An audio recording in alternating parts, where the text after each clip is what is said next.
पावन आत्मा तेरे दान दो, योग्य हमको बना तेरी सेवा में। आओ पावन आत्मा तेरे दान दो, योग्य हमको बना तेरी सेवा में।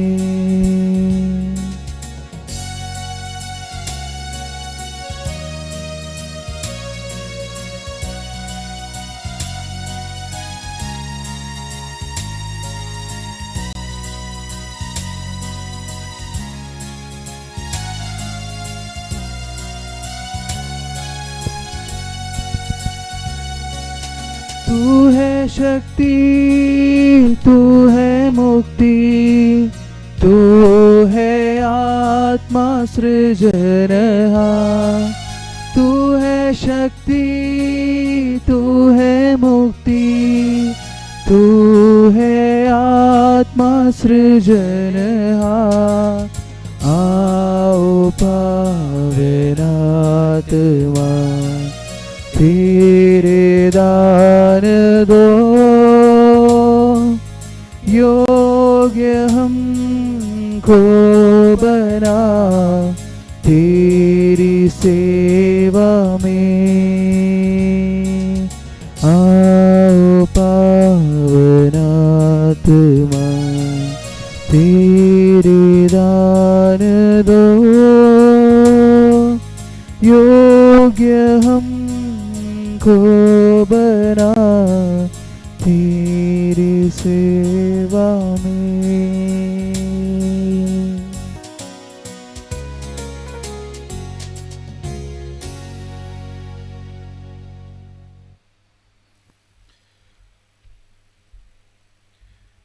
ख्रिस्त में वर्धा के मेरे प्रिय पल्लीवासियों,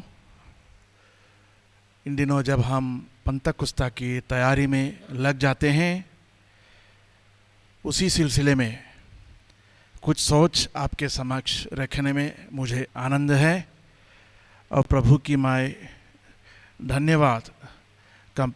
मैं धन्यवाद करता हूँ, कारण उन्होंने मुझे भी इस प्रकार तैयारी में लग जाने के लिए एक मौका दिया है। सर्वप्रथम हम संत लूकस के सुसमाचार से सुनेंगे। संत लूकस अध्याय 24 वाक्य 44 से लेकर।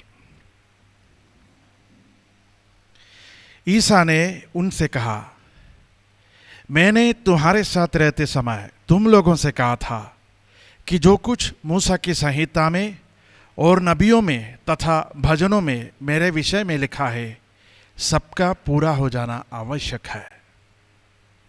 तब उन्होंने उनके मन का अंधकार दूर करते हुए उन्हें धर्म ग्रंथ का मर्म समझाया और उनसे कहा, ऐसा ही लिखा है कि मसीह दुख भोगेंगे, तीसरे दिन मृतकों में से जी उठेंगे और उनके नाम पर यरूशलेम से लेकर सभी राष्ट्रों को पाप क्षमा के लिए पश्चाताप का उपदेश दिया जाएगा। तुम इन बातों के साक्षी हो। देखो, मेरे पिता ने जिस वरदान की प्रतिज्ञा की है उसे मैं तुम्हारे पास भेजूंगा, इसलिए तुम लोग शहर में तब तक बने रहो जब तक ऊपर की शक्ति से संपन्न ना हो।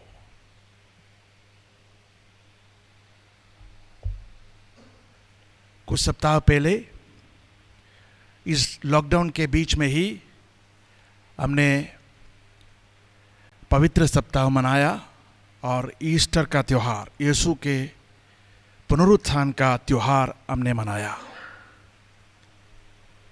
और उसी के चलते संत लूकस के सुसमाचार में प्रभु उन्हें जो अंतिम दिनों में दर्शन देते हैं और उनसे जो बातें कहते हैं, उन वचनों पर हम मनन चिंतन करें और उसी के चलते पवित्र आत्मा के आगमन के बारे भी हम मनन चिंतन करें। कुछ सप्ताहों से हम लॉकडाउन में हैं। आप में से बहुत लोगों से मेरी मुलाकात भी इन सप्ताहों में नहीं हुई है, कारण हम में से सबके सब घर पर ही बैठे हुए हैं और ज़रूरतों के लिए ही, इमरजेंसी नीड्स के लिए ही हम बाहर निकलते हैं। शायद वैसा ही एक सिचुएशन उन दिनों यीशु के 12 शिष्यों का था। वे भी लॉकडाउन में थे। वे इसलिए लॉकडाउन में थे कारण वे डरते थे।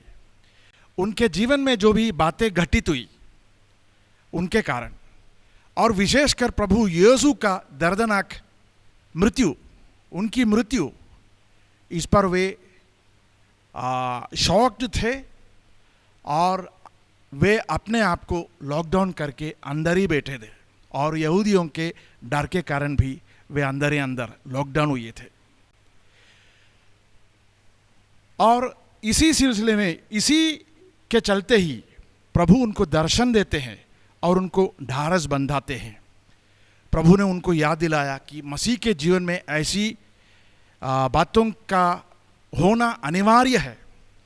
मसीह को दुख भोगना पड़ेगा, क्रूस पर मरना पड़ेगा और तीसरे दिन फिर जी उठना पड़ेगा। और जी उठने के बाद सभी बातों की पूर्ति होने के लिए प्रभु फिर से एक बात कहते हैं, जिस प्रकार मैंने आपसे प्रतिज्ञा की है, पिता ने जो प्रतिज्ञा हमसे की है, उसका पूरा होना अनिवार्य है। वो है एक वरदान के रूप में पवित्र आत्मा सभी को दिया जाना। वरदान है पवित्र आत्मा। हम वर्धा के रहने वाले हैं।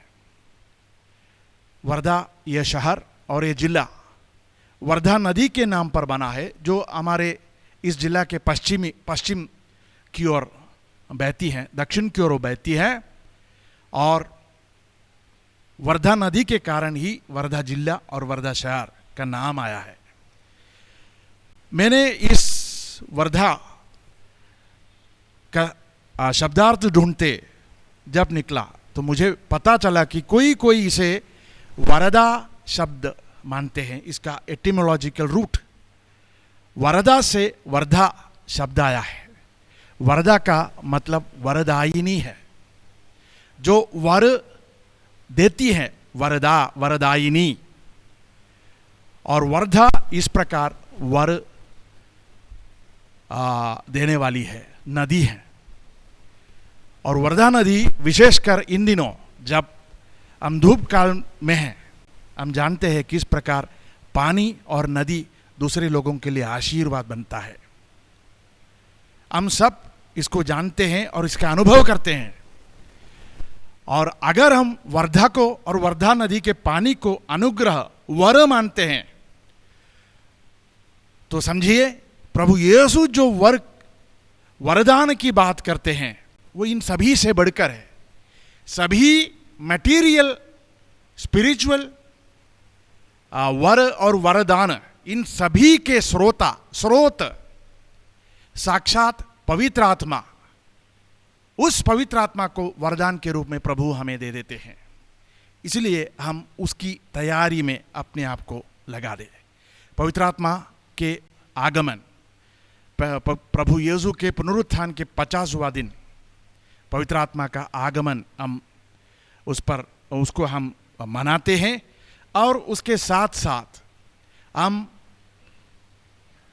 ख्रिस्ती कलीसिया की स्थापना का भी हम याद करते हैं। कलीसिया की स्थापना पेंटेकोस्टा के अवसर पर हुई थी।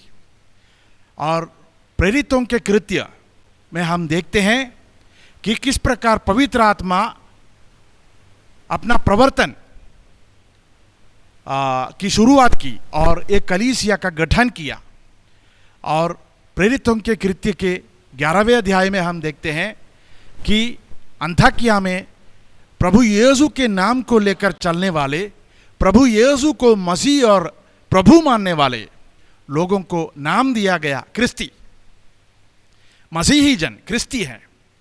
और इस प्रकार हम अपने जो आइडेंटिटी है, प्राइमरी आइडेंटिटी क्रिश्चियन करके जो है उसकी भी हम याद करते हैं पेंटेकोस्टा के अवसर पर।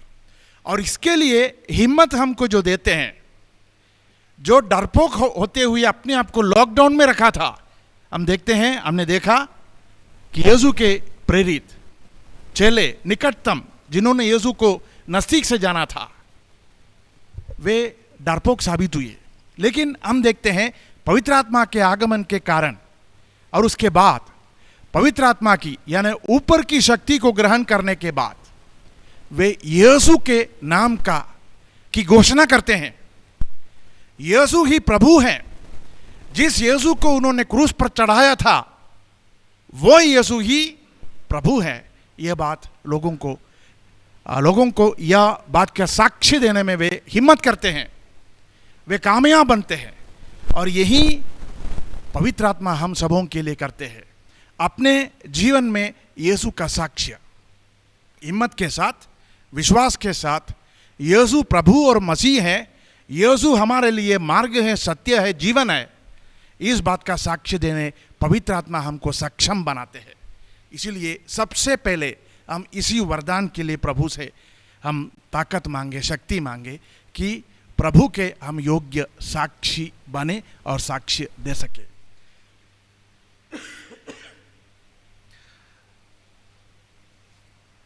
पेंटेकोस्ता को जब हम याद करते हैं और उसकी तैयारी में है, मुझे लगता है हम पवित्र आत्मा के तीन अनेक प्रकार पवित्र आत्मा हमारे जीवन में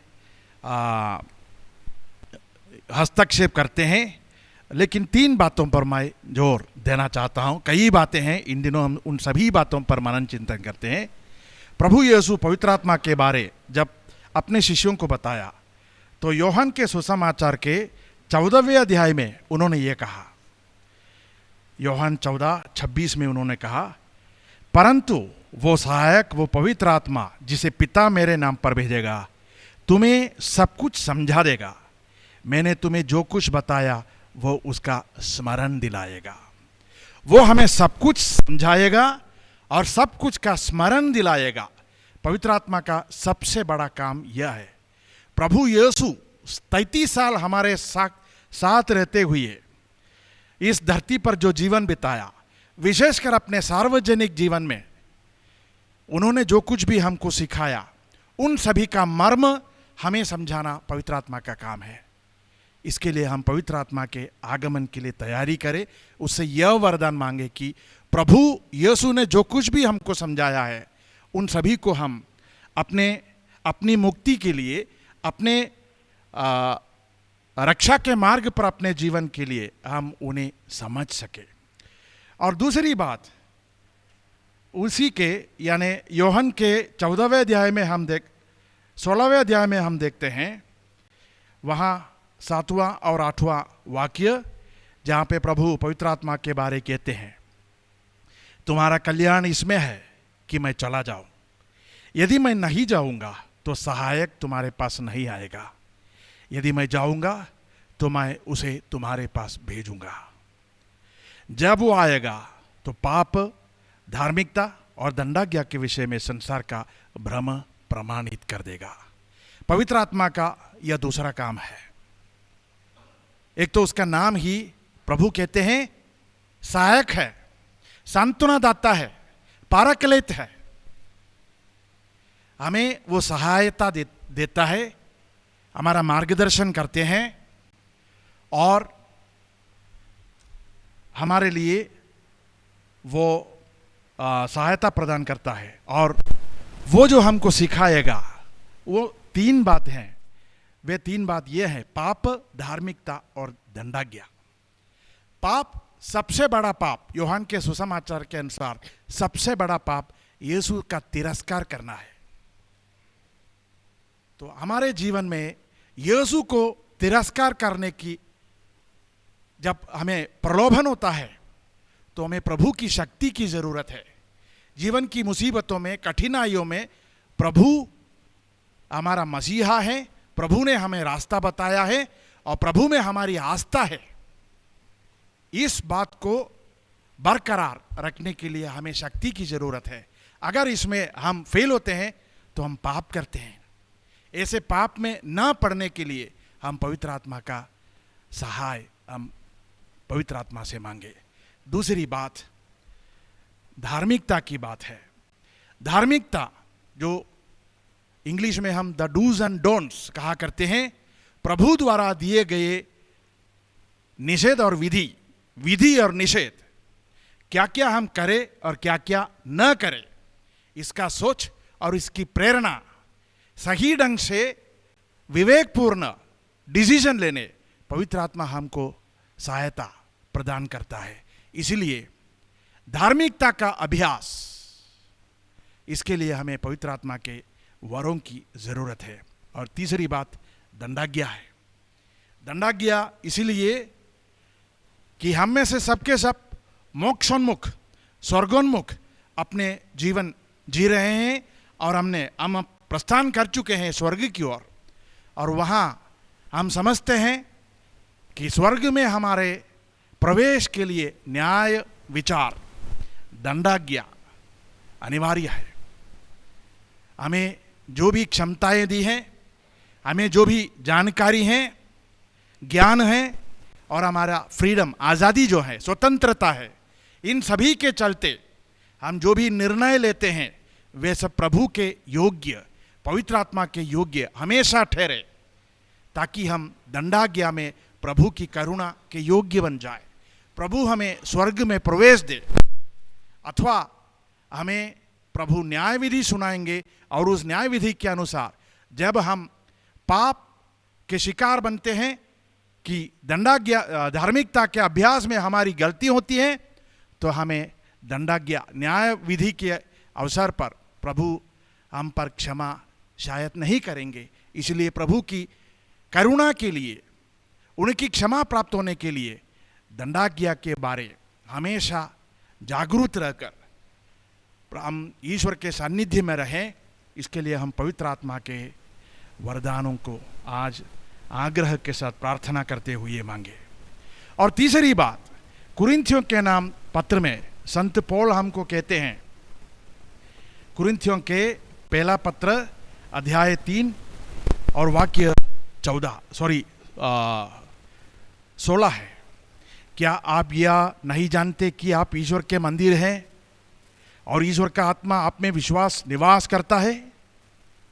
यदि कोई ईश्वर का मंदिर नष्ट करेगा तो ईश्वर उसे नष्ट करेगा, क्योंकि ईश्वर का मंदिर पवित्र है और वो मंदिर आप लोग हैं। हम पवित्र आत्मा का निवास स्थान है, पवित्र आत्मा का मंदिर है। यह सोच हमें हर दिन हर समय हमारे मन में रखना चाहिए, कारण प्रभु अंतर्यामी है।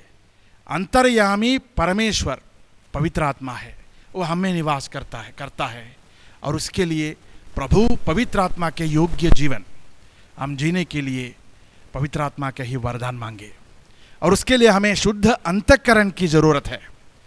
शुद्ध अंतःकरण से ही हम पवित्र आत्मा के योग्य निवास स्थान हम बन सकते हैं। और इस शुद्ध अंतःकरण प्रतिदिन हमें निर्माण करने और उसको जागरूक करने और उस शुद्ध अंतःकरण के चलते विवेकपूर्ण व्यवहार, विवेकपूर्ण सोच, विवेकपूर्ण कथनी और करने में हम सक्षम बने। इसके लिए हम पवित्र आत्मा के वरदान मांगे। हमने सुना था जब पवित्र आत्मा की प्रतिज्ञा के बारे प्रभु ने कहा, वरदान के रूप में मैं पवित्र आत्मा प्रदान करूंगा और यरूशलेम से पाप क्षमा के लिए पश्चाताप का उपदेश दिया जाएगा। और प्रभु के लिए, पवित्र आत्मा के लिए सबसे योग्य भावना पश्चाताप की भावना है। पश्चाताप इसलिए कि हम में से सबके सब चंचल रहते हैं और पाप के ओर, पाप की वासना हम में हमेशा निवास करती है। उससे बचते रहने और अपनी सभी जो भी गलतियां, कमियां, कमजोरियां रही हैं, इन सभी पर पश्चाताप की भावना के साथ प्रभु के समक्ष योग्य जीवन बिताने हमें पवित्र आत्मा के वरदान की ज़रूरत है। और अंत में समाप्ति पर हम स्तोत्रकार दाऊद के तरफ चले, जिन्होंने हमको स्तोत्र 51 में एक सुंदर प्रार्थना दी है। उन्होंने कहा है, अपने सानिध्य से मुझे दूर न कर, अपने पवित्र आत्मा से मुझे वंचित न कर। यही प्रार्थना हम पंतकुस्ता की इस तैयारी में करें। अपने सानिध्य से मुझे दूर न कर, अपने पवित्र आत्मा से मुझे वंचित न कर। इन दिनों हम कोरोना वायरस के शिकार बहुत सारे लोगों को देखते हैं, बहुत सारे जिन्होंने अपने जीवन छोड़ दिए हैं उनके बारे हम जानते हैं। और आजकल जो भी हमारे देश में, हमारे इस दुनिया में जो भी इसकी शिकार बने हैं, उन सभी के लिए हम प्रार्थना करते हैं।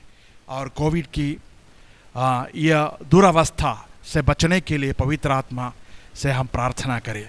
पवित्र आत्मा नए आसमान की, नई पृथ्वी की निर्माण करने में हमें हमेशा सहायक वे साबित होते हैं। और उसके वरदानों से हम वे एक नए जीवन जीने के लिए विशेष वरदान इन दिनों मांगे। और पवित्र आत्मा के फलों के योग्य, पवित्र आत्मा के वरदानों से सुसज्ज एक जीवन बिताने के लिए हम प्रार्थना करें। तभी हम वरदावासी एक दूसरे के लिए वरदान बन सकते हैं। प्रभु पवित्र आत्मा हमारे लिए वरदान है, वरदानों का स्रोत है। और उससे हम यही दुआ मांगे कि उनके योग्य जीवन हम बिता सके और एक दूसरे के लिए और प्रभु के समक्ष हम एक वरदान स्थापित हो जाए और इसी पवित्र आत्मा के वरदानों से हम संपन्न हो जाए। पिता, पुत्र और पवित्र आत्मा परमेश्वर आपको आशीर्वाद प्रदान करे।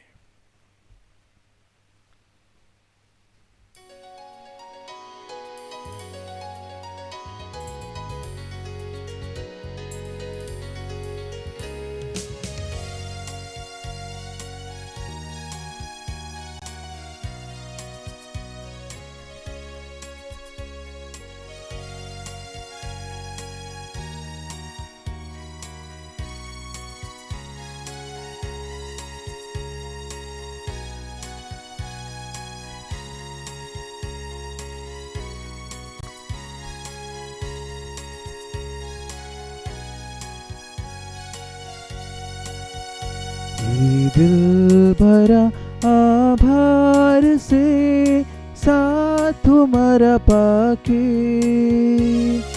कहे तो कैसे कहे प्रभु तुमको धन्यवाद, प्रभु तुमको धन्यवाद। ये दिल भरा आभार से साथ तुम्हारा पाके, कहे तो कैसे कहे प्रभु तुमको धन्यवाद, प्रभु तुमको धन्यवाद।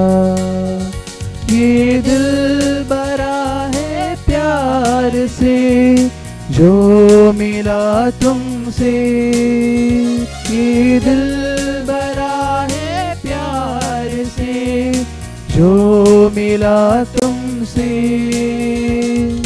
कहे तो कैसे कहे प्रभु तुमको धन्यवाद, प्रभु तुमको धन्यवाद। ये दिल भरा आभार से साथ तुम्हारा पाके,